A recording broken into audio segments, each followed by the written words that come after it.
And hello, everybody. You're very welcome to a new episode of On Location here with Sean Martin. I'm going to cover this event myself. Marco gets to stay in the States and catch up on all things ITSPmagazine. And I get to go visit friends in Lisbon for OWASP AppSec Global. And one of my good friends is on with me today, Jim Manico. It's good to see you, man. It's good to see you, Sean. It's been a long time. It's really good to see you. It's been a few days, and I'm excited to give you a big bear hug in Lisbon and learn all things AppSec, get an update on everything that's going on there. And likewise. You're doing a training there, and as part of our on-location coverage, I just wanted to dig into that with you about what are some of the things that teams need to think about when they're educating their team, skilling them up to tackle all the latest and greatest in AppSec. So we're going to get into some of that, but before we do that, it's been a while since you've been on the show. So maybe a few words, Jim, about all the cool stuff you've been up to and what you're working on now. Wow, I'm doing a lot of the same stuff, Sean. I'm constantly updating my material to be a good educator. I'm teaching a lot. As the years tick on, my business and educating developers about security increases linearly every year. So I'm in the classroom a lot. A lot of it's switched to virtual trainings over Zoom. And I spent a lot of time the last year updating material, like advancing things on like supply chain security is getting more important. The maturity of DevSecOps is getting more and more important. I'm showing a lot of AI-driven static analysis enablement, which is taking all the IaaS tools like SaaS, DaaS, and IaaS. All the SaaS, DaaS, and IaaS tools are starting to really hit new levels of maturity after some stagnation for years.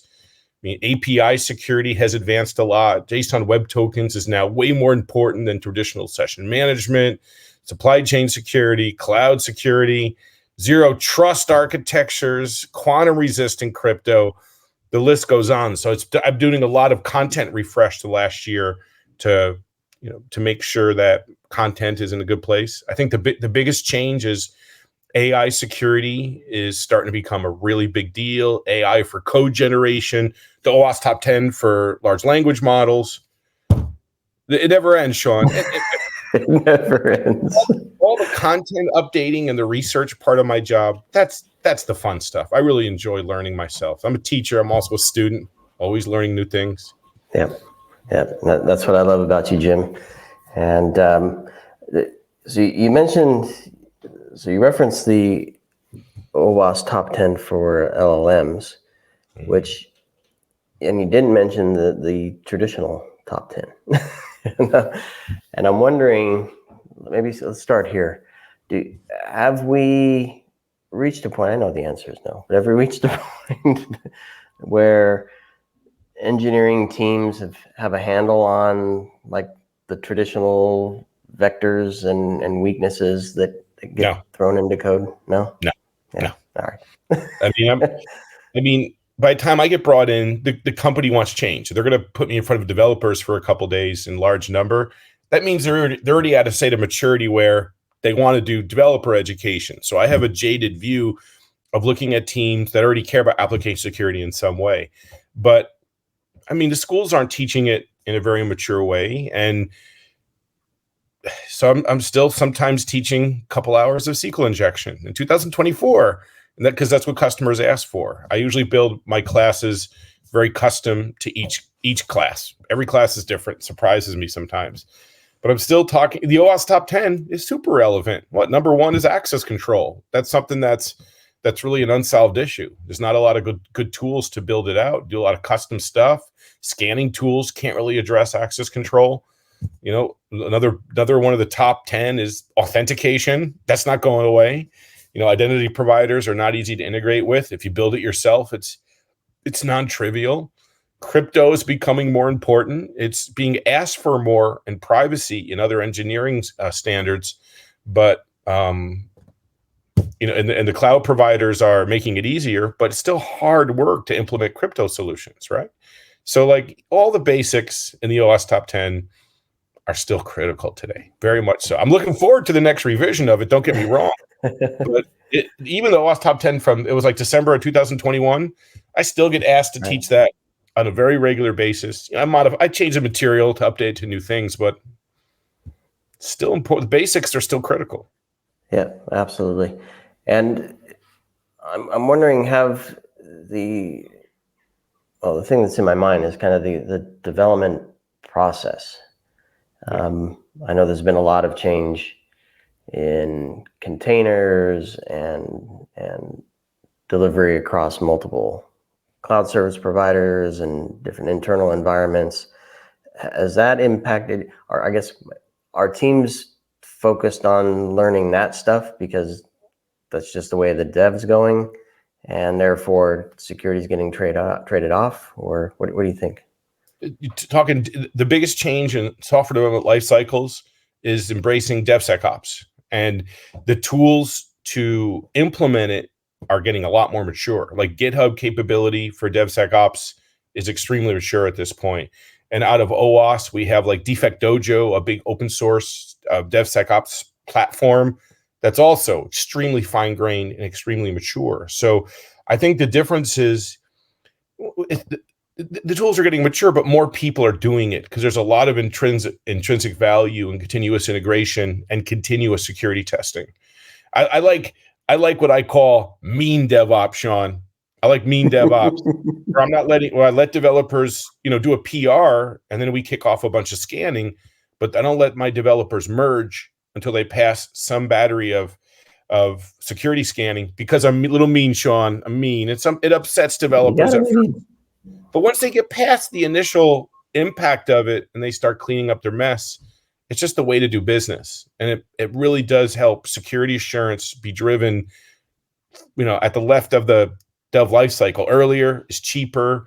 We can integrate a variety of different I can even do a whole entire open source stack of scanning tools and provide good assurance these days. There's so many tools out there.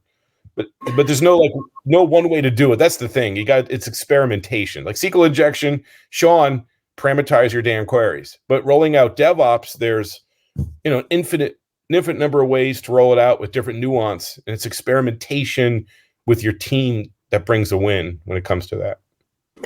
And are teams comfortable experimenting, or do they fear that they're not starting in the right place? I guess I'm wondering, are there blockers to get started?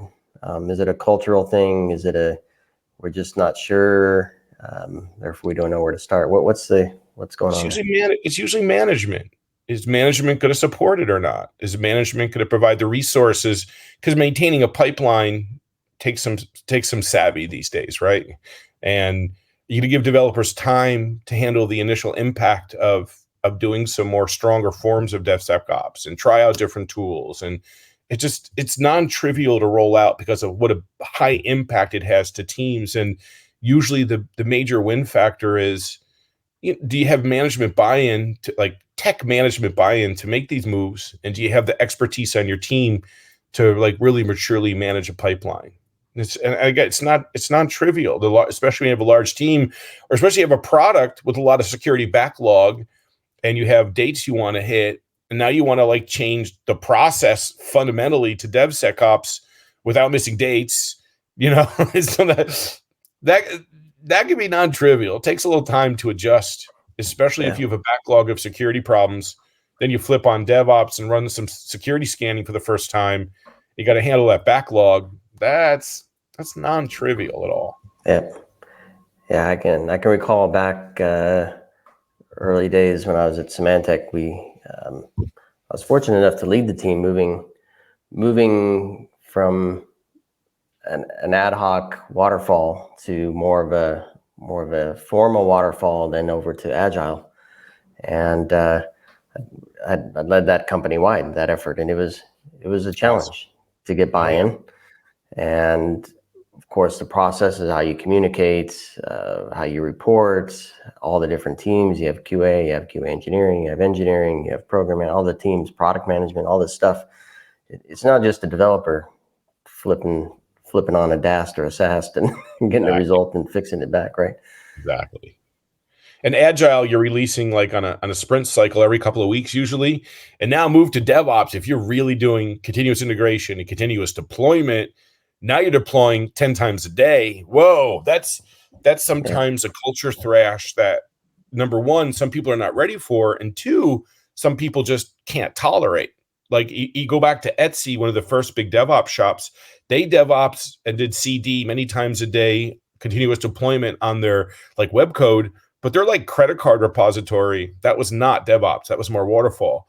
And if you're like running critical infrastructure, DevOps is really great in theory, but it's not that good in practice for certain kinds of software. If you're like building like a controller for a replacement heart, surgical, like, artificial heart, you're probably not going to like, it's DevOps that heart. You're probably going to do a little more. You're probably going to waterfall that a bit more. I like continuous integration through the dev build life cycle for critical infrastructure, for medical, and some of the more high risk software out there.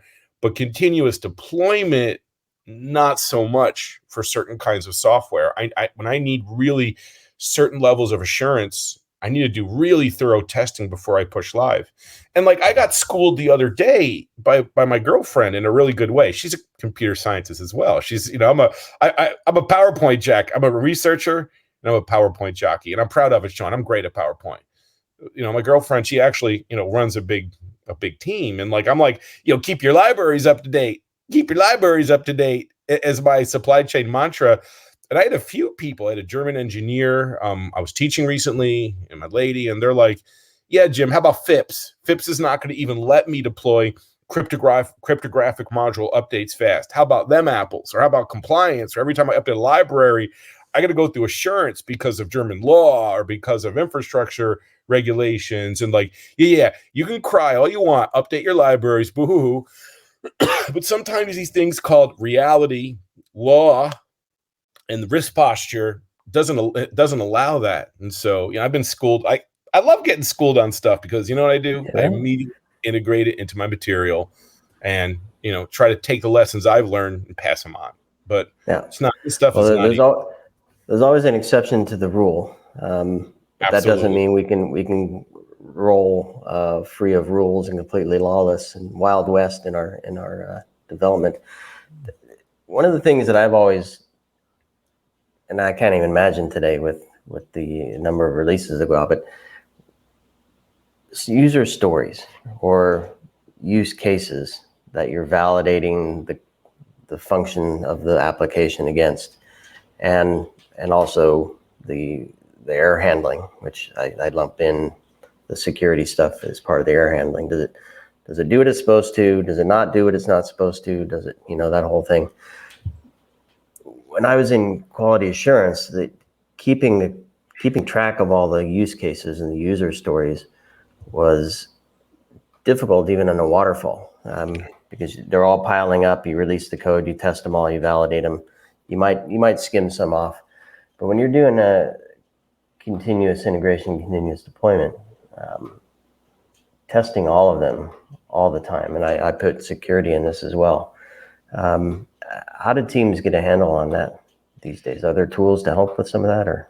The teams that I see that are most successful at keeping track of user stories and quality and similar in the fast-paced world of DevOps is those who do test-driven development. Like, I like to write a series of unit tests before I write a function, and map those to user stories and map those to business needs. And so as I move fast, and as I swap out third-party libraries or build new functionality and similar, more and more I see teams that have extensive, well-built unit testing. It really helps cover the gap that all other kinds of automated testing are not going to cover. And I think as you go to DevOps and you're moving fast and you're not doing as much traditional QA within your life cycle, automating the QA and unit testing and similar becomes even more important. And again, teams that take that seriously, like there's a theory development called test-driven development, where you kind of write your unit tests first to some degree, right? I've seen teams that I teach be very successful in that area. And in the advent of AI for code generation, especially if you know how to use it properly, don't just use raw Copilot. I don't think that's a good idea. Using things like prompt engineering and using language-specific GPTs and providing requirements before you start generating code and stuff like that, and style guidelines and similar. then using AI, even against an existing code base, has really helped me speed up building meaningful unit tests. Or even just taking your existing unit test battery and using AI to generate more permutations of those unit tests. I've seen a lot of success in that, especially around teams that have mastered the use of AI, which is a tool, requires sophisticated use, not just like you throw up a prompt and start using it. There's ways to talk to AI like a junior developer to train them to be more effective, even with like big fat LLMs like Gemini or like, ChatGPT. Yeah, the whole AI thing. It's a big deal. Maybe we have a chat about that as a separate topic. I want to, because I think there's a ton in there. You mentioned a few points that are really interesting. Just the that you have a formal plan when you go in there. Talk to me a bit about the noise, the findings. And so you brought up the point of libraries as well.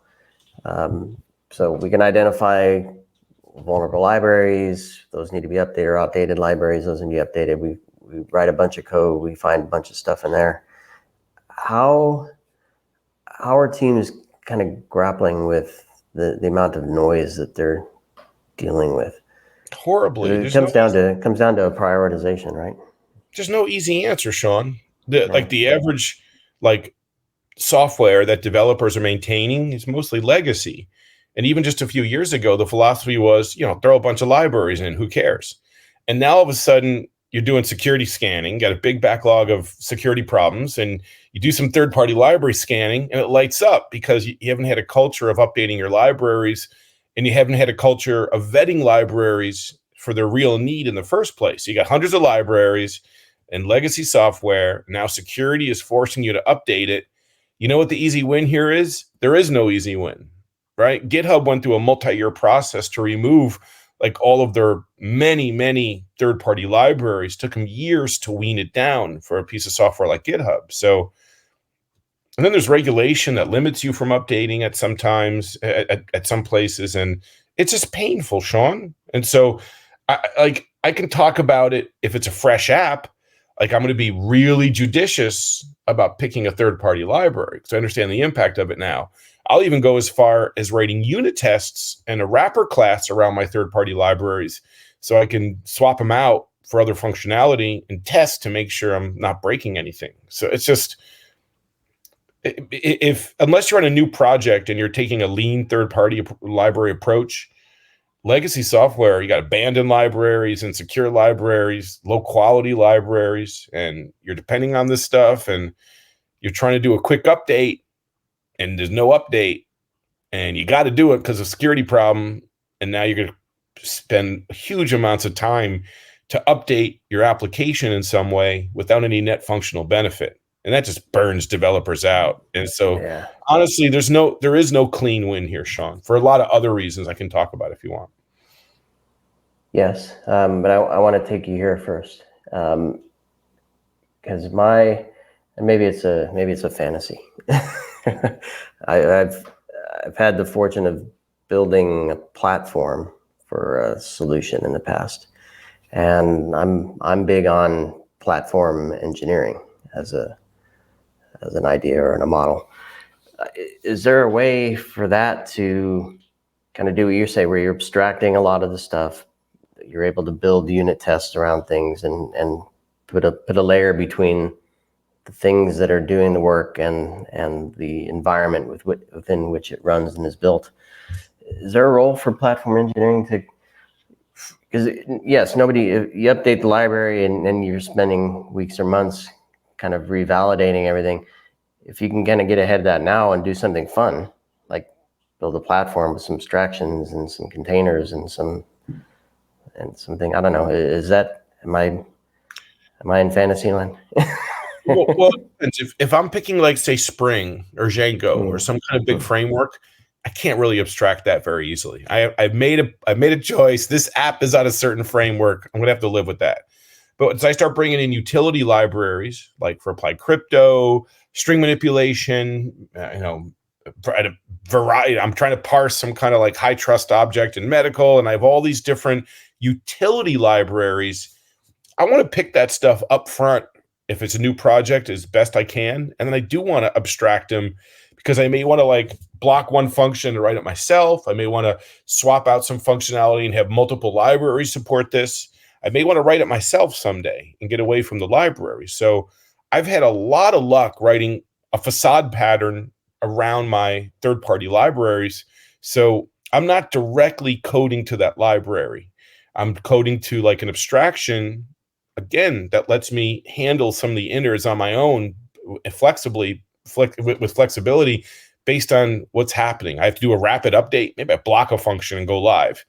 I think the other thing is I'm trying to be more judicious about using less third-party libraries.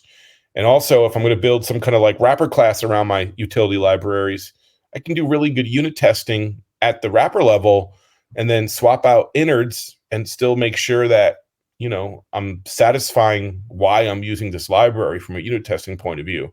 These are not common strategies, Sean, but I think they're really effective when developers really realize just how painful it is to manage third-party libraries over time. Then these strategies start to show up. And I think platform engineering, abstraction, this is a great idea. I think, Netflix has done a lot of talks about their platform and how much security they've baked in. And that's been very successful for them. And so having putting a lot of effort into a platform with as much built-in security as you can, custom to your, company or even to your application, I think that's always useful in my experience. That's always a positive thing. Yeah, love it. All right, so I'm not completely bonkers. You're right on. You're right on, Sean. I love it. Well, let's we have a few minutes left here as part of this. We can chat some more, of course, but you've rattled off a few tools, and you made the comment, if I remember correctly, that there was some stagnation in the space for a while, and then a bit of a resurgence. Can you give me an overview of kind of the tool space? Sure. What's going on there? What's kind of new? Tool number one, security scanning tool, I think the first one to roll out is static analysis. Code scanner, looking for security bugs. I'd even go far as saying for most projects, if you're not doing static analysis on a daily basis, it's negligence at this point. I think that's the cost of doing business. GitHub, you can flip on their built-in code scanning. You got SemGrep for free. You got dozens of other tools that are language specific. And these tools have gotten much more mature in the last couple of years. And they're going to see a whole new level of maturity with AI. Frankly, I can throw code in unprompted ChatGPT and ask for security bugs, and I'm getting really good results and deep explanations. And so number one, you roll out static analysis. I think that's a no-brainer. Get your backlog cleaned up. Set a point of severity where you have to fix before you can merge. Take that hit for some teams that can handle that culturally. And then very soon after that is a second tool is third-party library scanning. I'm very idealistic when it comes to libraries. Hey, keep your freaking libraries up to date, damn it, Sean. And that's not that idealistic point of view. I've heard that before, Jim. Oh, it's great in classroom. Oh, it's great. It's dramatic. I can ride my high horse of keeping your libraries up to date. I love my high horse. It's my favorite. But the reality of deadlines, regulation, and abandoned libraries, and all the other problems that come with it, it makes it a real nuanced, difficult topic to deal with. But that's the second thing I'd roll out. Is a software composition analysis tool to do some kind of scanning. I tend to like Dependabot and RenovateBot quite a bit. Sneak is a powerful tool. There's a lot of open source tools like Puyo in the Python world. Go's got a built-in vuln scanner. OWASP has got dependency check that's great at Java. Dependabot and RenovateBot are great for JavaScript. There's so many tools that are language specific to check your code for third-party library insecurity.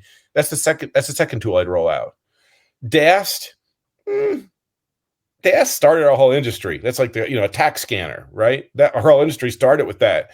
That's I'm less excited about DAST. I like services. Like I'm a big fan of what EdgeScan is doing, but like DAST, I'll run it. I like StackHawk. I like Burp is really mature. In a rapid pace DevOps environment, it's a little trickier to run it. So I tend rather than have DAST run usually early in my life cycle, I'm usually seeing mature teams run DAST after like post deployment to verify their deployment. But it's a good tool. But I think SAST and software composition analysis are really fundamental to DevOps. After DAST, we got secret scanners, which are great as pre-commit hooks. Before I even commit my code, I have to check for hard-coded secrets. I'm a fan of those. Those are nice, easy win kind of tools. And then last, I think the IAST never really excited me, Sean. And that's not every. I've seen teams. Well, it's hard to pronounce as well. Yeah, it's IAST. It's just because I have to start installing plugins and I have to like install into my dev environment, into my like. Do you hit the profiling API of Java? I'm a little less excited about IAST. Let's just say it takes a lot more maturity to roll it out if you're going to use it. And last, I like and the same with API security scanning, right? This is a space I'm invested in, but like this is about like putting plugins at the network level or a proxy or, and be able to introspect on traffic between microservices. I can get really good visibility into what's happening, but I have to do really invasive installs. Like DAST, I hit your code. I'm sorry, SAST, I hit your code. Third-party library scanning, I hit your code. DAST, I fired at your app. But like, if I'm doing like IAST or I'm doing really deep API security scanning, I'm installing stuff in your production environment typically. And I think the benefits are dramatic, even with IAST, even with API security. But the setup and the work it takes to get it rolling is much more challenging. And that's why it's a much slower sales cycle for those kind of companies. They got to really get up your business for those tools to be effective, in my experience. Yeah. I'm thinking back to some of I did a lot of call checks and API checks, and a lot of that stuff was purpose built. Right? So one team is building alongside my team is building alongside the engineering team. Absolutely. Doing all those checks local and on the network. Let me ask you this, Jim, because it's something I've heard recently as well. Because all the stuff we've talked about is kind of the function of the app. I mean, literally the functions and what it's doing. And there's also the configuration of the environment. Yeah. All right. And the actual business logic. The functions may be perfect, but allows weird crap to happen at the logic level. No, I'm with you. Let's go configuration, right? Configuration. Right. I'm most concerned about configuration when it comes to like cloud services. So there's tools like Aqua. My buddies at Rad Security is something I'm a big fan of. These are things that are like, you give them like a read-only admin token and they'll go verify your Amazon setup, your Kubernetes setup in detail and see how well your infrastructure is configured. I think that's another essential tool. I'm not sure where it best fits in the life cycle, but that is absolutely an essential tool. The new cloud security scanners the last couple of years. And then when it comes to business logic and access control, that's really about manual pen testing still. I need to understand your business. I need to verify it manually. I rarely see good automation that handles access control because it's a business logic issue or just your proprietary logic. Pen testing is still important, Sean, for those kind of security areas because, again, automation has its limits. And I see even more problems in those areas because of an over-reliance on automation for security. We still need, even the DevOps world, we still need some pen testing for certain security areas of your app. Yeah, it's easy to get. I'm a huge fan of automation. If I can automate it, I will. But I'll always look that I need to stay in the loop on that stuff. I can't turn a blind eye to once it's set. I can't set it and forget it. I'm not talking about coding stuff because it's been years since I've done that. I should come to your training and get back into the coding of things. I'm gonna make sure I got the right one. Yeah, I'm doing I'm doing application security training with Jim Manico, 3 days. 3 days. There we go. I'm just running through my whole course. This is a developer training. That's what I'm up to. Yep. My error. The name and the title were right there next to each other, Good. and I didn't see the split. 3 days. All right, three days of goodness with Mr. Jim. Lecture. Look at that. Core modules. We're going to standards, UI, IAM, crypto, all the stuff you mentioned. Process, which is always fun stuff for me, and lots of labs, lots of good stuff. Well, of course, so there's no confusion. I'll put the link in to the session in the notes, Awesome. so everybody can grab that. And one of many trainings, good friend Adam Shostak's going to be there as well. So shout out to Adam. Lots of fun stuff, and then of course the speaking sessions from loads of great folks, which I'm thrilled to be speaking with a few of them this week as well. So lots coming to you for me for OWASP AppSec Global out of Lisbon. Are you going to be in San Fran as well, Jim? I'm not sure. I'm not sure. Okay. I'm based in Europe right now. I'm based in Copenhagen, so I'm going a lot of Europe. To Lisbon from Copenhagen. And you know what? I'm also just like I'm booked really solid. I'm just booked super solid, doing a lot of just in the classroom teaching one team at a time. So I'm a busy boy, but I'm excited to go to Lisbon. I'll be there. I'll be there. Yep, absolutely. All right. Well, Jim, thank you so much for this. And again, looking forward to seeing you in Lisbon and the rest of the OWASP crew. And everybody, please stay tuned for more coverage of the event coming to you here from ITSP Magazine. Thanks, everybody. Great talking to you, Sean. Thanks for having me on the show. Likewise, Jim.